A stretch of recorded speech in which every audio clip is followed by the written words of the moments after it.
Okay, in this video, we're going to be taking a peek at 5 round brilliant cut diamonds that we called in for a client is looking to recut to an ascendancy.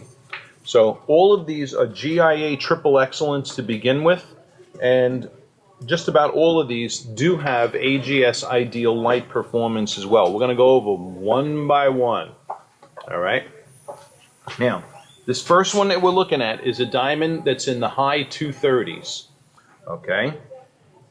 This diamond does have AGS ideal optics. It is a GIA triple excellent. I'm including the A-set imagery in the video so that you can see how everything correlates with razor sharp HD video. All right. Now, in this diamond, it does take a hit for weight ratio in the AGS cut grading system, but not the GIA cut grading system.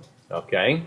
And its optics, since it does fall in the AGS ideal range, are phenomenal. Okay? So, and you know something? When we calculate the math on this one, if we recut it to an ascendancy, is going to weigh around the 220, somewhere around 220 to 225. And something come in the neighborhood of about 11.1, be somewhere between 11.1 and 11.2 per carat. That's 11,100, between 11.1 to 11,200 per carat. All right. But as it is, and there's going to be a price of in the neighborhood of in the high 24K range. You take it as it is, it's in the 23K range.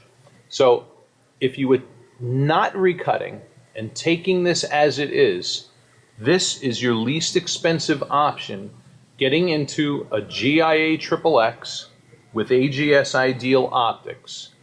All right. So the only, and you know something, because of the value it comes in at, I would back a stone like this with lifetime policies, because even if we recut it, it's still a great value for what it is. All right. Now, and just one note on the GIA report, there is a note of surface graining, which we call, which of course when we looked at it and brought it in, vetted it and made sure that the graining does not impact the transparency of the diamond, which I'm going to show you. Now, the diamond next to it, now, the average millimeter on this one, by the way, is 8.51 millimeters. Okay. The next one that we're going to look at, that is another GIA triple excellent. It's in the 240 zone. This diamond gets AGS zeros in every category on the list. And you can see the difference side by side between these two. This one's a little brighter. All right, there's no doubt about it.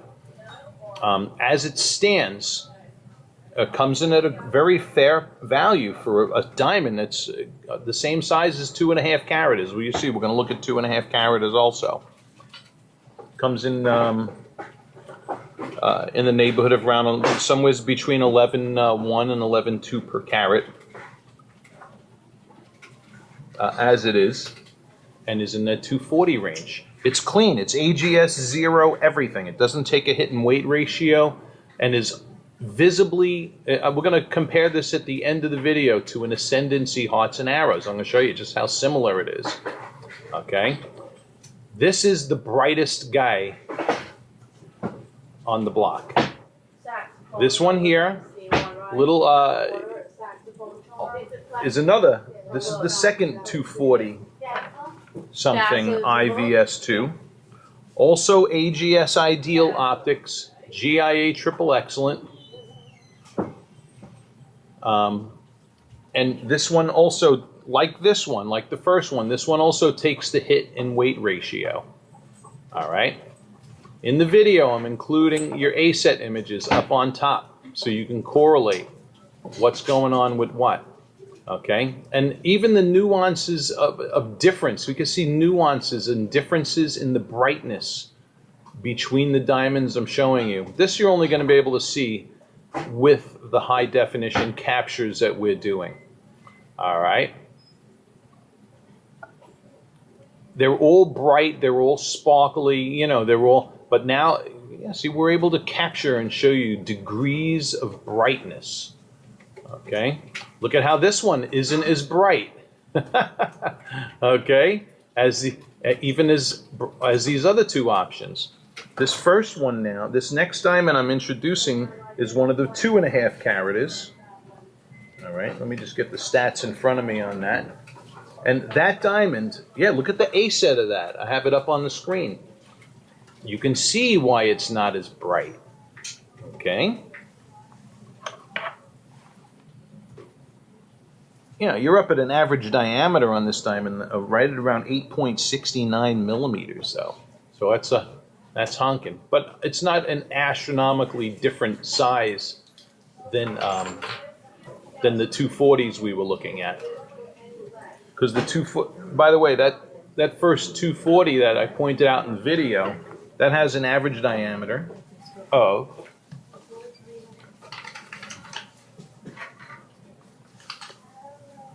8.57 millimeters. Okay? So that's a 2.5 carat IVS2 there. Both of these were the diamonds in the 240 zone. 2.5 carat. Here's another 2.5 carat. Now, just to give you some brief notes on these 2.5 carat. This one here, both of these, GIA triple excellent. Let's do one at a time. This one gets a GIA triple excellent. And believe it or not, even though this diamond has more light leakage, it still gets zeros down the line in the AGS cut grading system. All right, it doesn't take a hit in weight ratio. It doesn't take a hit in even any optical characteristic, such as light leakage or brightness or contrast or anything. So even though the AGS cut grading system is a strict cut grading system, it's not as strict as what we do here in our lab at Good Old Gold when we're hand picking for our clients. All right. So in brief, you know, just because a diamond does fall in the zenith of the GIA XXX and AGS ideal range for optics, it's not always going to be a diamond we're going to give a 2 thumbs up on. All right. So this is a good learning video for a lot of guys out there too. Now, this next one, this next diamond here, this is another 2.5 carat that we called in. This diamond here, you can see how it differs in appearance from these other diamonds. Okay, there's my favorite right there. Visibly different. Okay, this one here has what it is a GIA triple excellent. I may just put the results right on the screen just so for clarification. This one also gets zeros down the line. Let me just pull up, give me the stats in front of me here on that one. Yeah, sure does. This diamond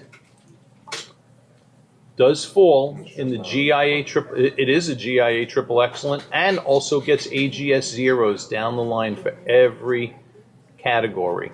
All right. You're asking yourself why? Because since it looks different from the others, it's because this is a different proportion combination that qualifies as AGS's and GIA's top grade. All right. And this is one here, average diameter, 8.81 millimeters. Okay. Now, when we acquire diamonds like this, okay, and especially when we acquire them with a mind to recutting, if I can recut these and still maintain a good value in an ascendancy, I'm willing to back diamonds like that with lifetime policies.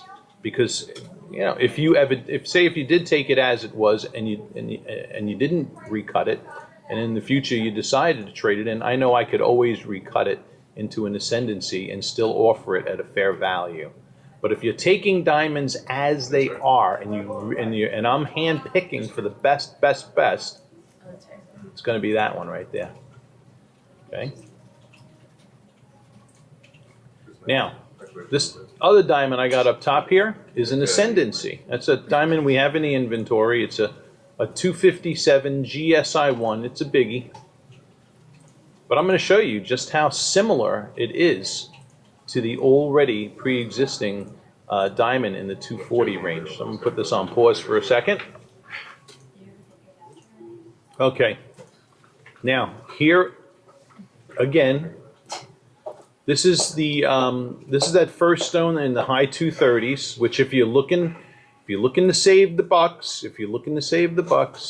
and you take that as is, that's as bright and shiny as any GIA XXX with AGS ideal optics out there. All right. This one here is the one. This is the first of those 240s that I recommended.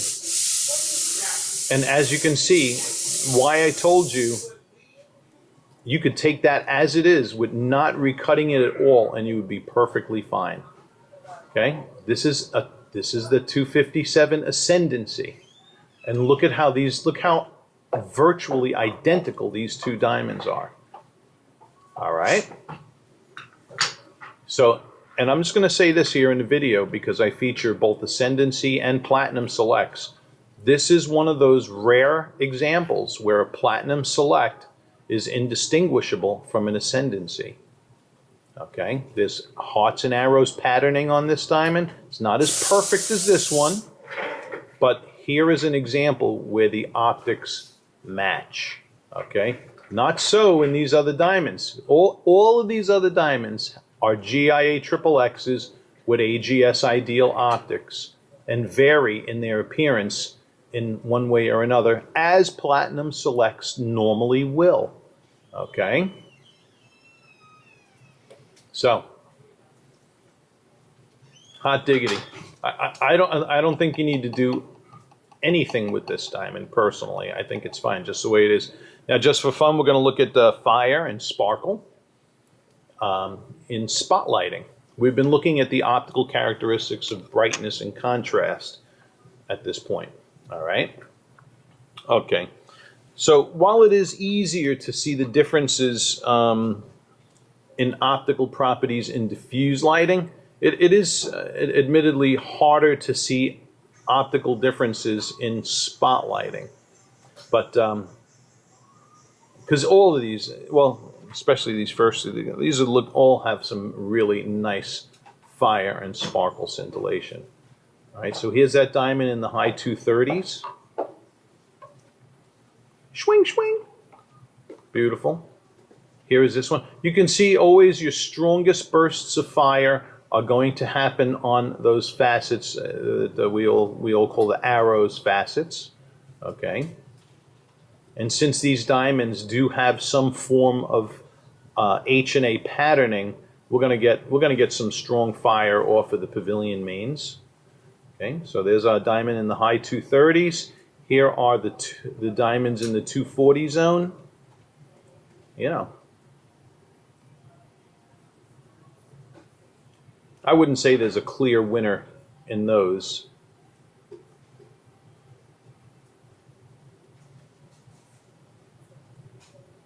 Okay.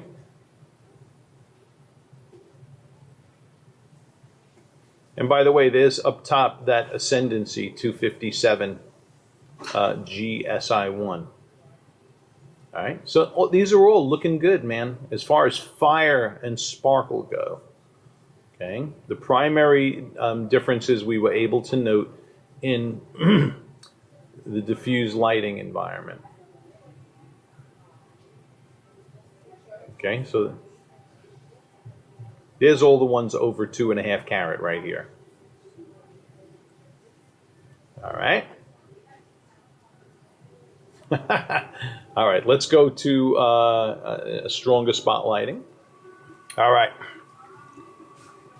This is the stronger spotlighting environment. And vavoom.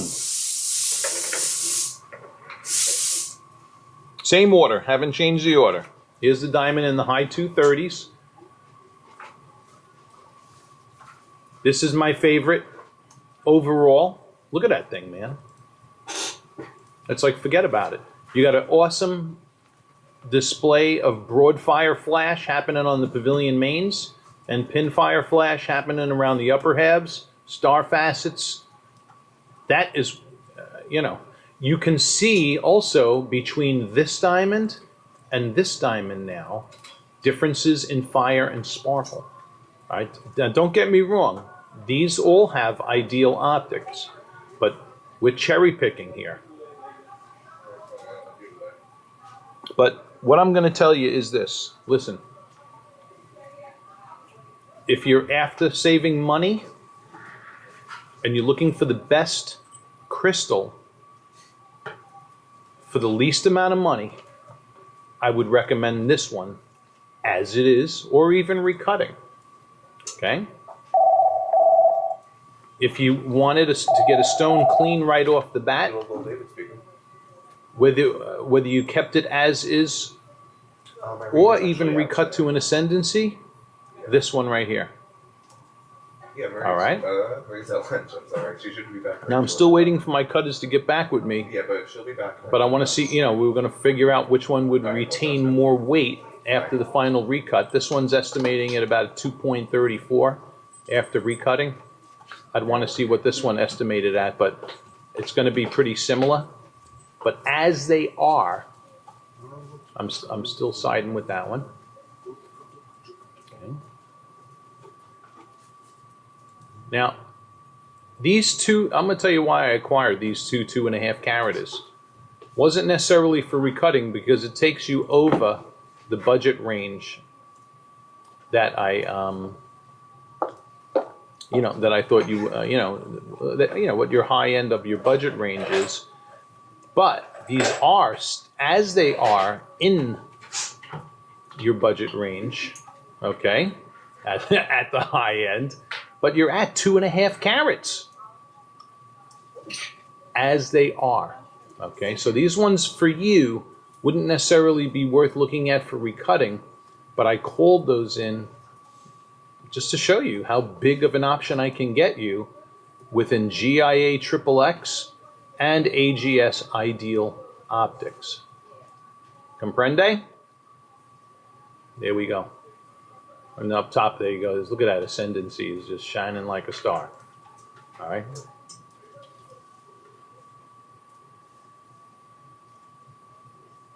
All right. So I pretty much got covered everything here. We looked at brightness, contrast, fire, sparkle. We got it nailed. All right, boss man. Signing off. You guys learned about diamonds out there? Drop us an email. Hit subscribe up here. As we publish new videos, you'll get them in your mailbox. Thank you for watching.